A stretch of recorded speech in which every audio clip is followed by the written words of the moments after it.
Hope everybody out there had a great weekend. I am back from covering the 2025 NFL Draft, and obviously there were tons of storylines and crazy things happening since then. But let's talk about the New York Yankees, and let's talk about the Yankees after they won both games on Sunday. They sweep both parts of the doubleheader, beating the Toronto Blue Jays 11-2 in the first game, 5-1 in the second game, and improving their record to 17-11 in what should have been a sweep, but I guess you all got to miss my internal rant about Devin Williams when I was covering and happened to see how the game one of this series ended. But let's not talk about that. Let's talk about the positives. The Yankees offense came alive, particularly early in that 11-run effort, and there were a lot of really positive takeaways from that first game, which we'll go over first, and some stuff that bled into the second game. But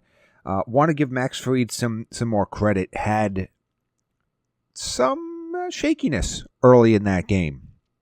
Those first two innings, you weren't quite sure if this was going to end up being another strong start for Max Fried. And if you just look at the box score, 6 innings, 6 hits, 2 walks, 3 strikeouts, 1 earned run, you're like, oh, wow, he just dominated again. It wasn't quite the case. Those first couple innings were a little rough, but he found his way through it and ended up leaving with a great start. And they had the final 3 innings pitched by Yerry Dos Santos and Tyler Matzik, who finished out that game. But I guess probably my big takeaway here in this game, and it carried over into the second game as well, was Anthony Volpe looked a lot more comfortable at the plate. We talked a little bit before we left, before I left for the draft on that Friday show where we kind of broke down the entire lineup.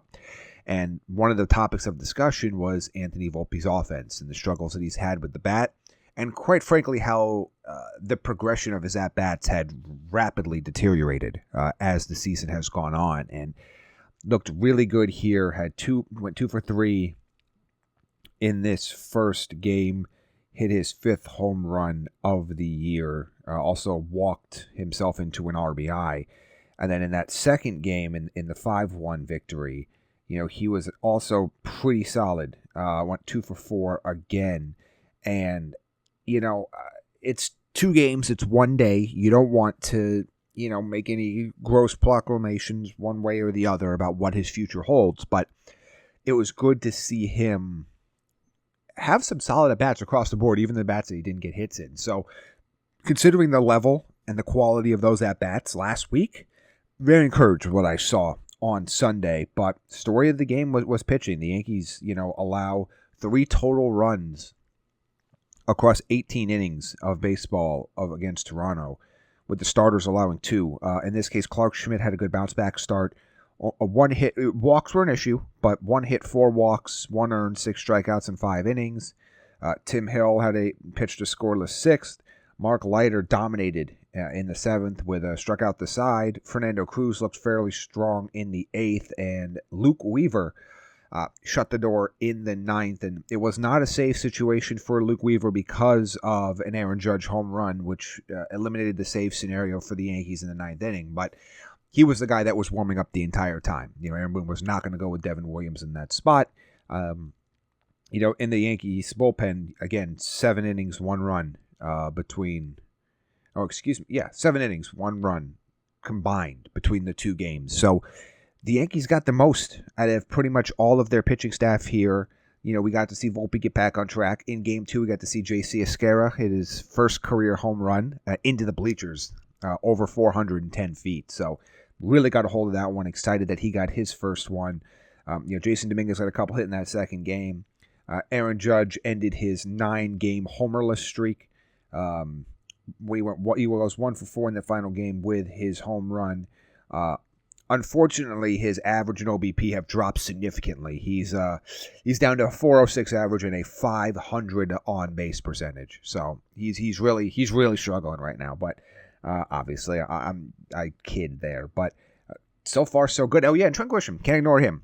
Home run in the first inning for Trent Grisham as well in that second game. So good to see dad strength coming through for Grisham. But really, look, the We talked about this a couple weeks ago where I said the Yankees will go as far as their rotation takes them because their bullpen is rock solid and their hitting will come around. If their wild card is going to be what their starting pitching looks like, and in this series against Toronto, the starting pitching looked excellent. Carrasco looked good in that first game. Max Fried in the first game of the doubleheader, and then Clark Schmidt in the nightcap of the doubleheader. All looked really strong and put out a really solid effort for the Yankees. And now feels like they're setting themselves up to be back on track here. They have a brief road series coming up. They will play 3 games in Baltimore starting on Monday, 3 night games, 6:35 p.m. Eastern start time. That first game on Monday will be Will Warren will be on the mound for New York.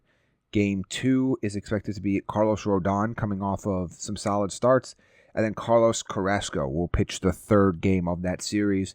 Yankees will once again be off on a Thursday, and then they will come back home for a 6-game homestand against the Tampa Bay Rays and the San Diego Padres. So they're setting themselves up to end the month strong.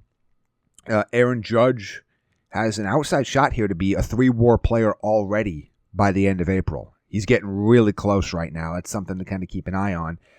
And if you haven't been able to see the Baltimore Orioles play this season, they've been a very interesting team. They're 10-17. Their rotation has been really troublesome. And I think that's not a shock to anybody who kind of saw what happened their offseason.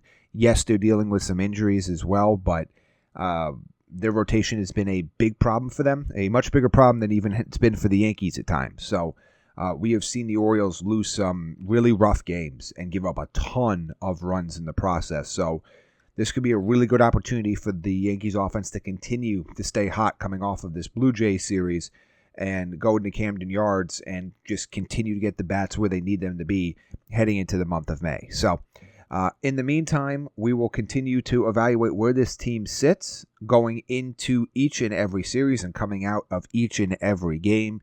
So hopefully after not getting any Yankees baseball on Saturday, you got your double helping on Sunday to help push you through. And otherwise, we're keeping waiting for the guys to come back. Luis Gil is continuing to progress.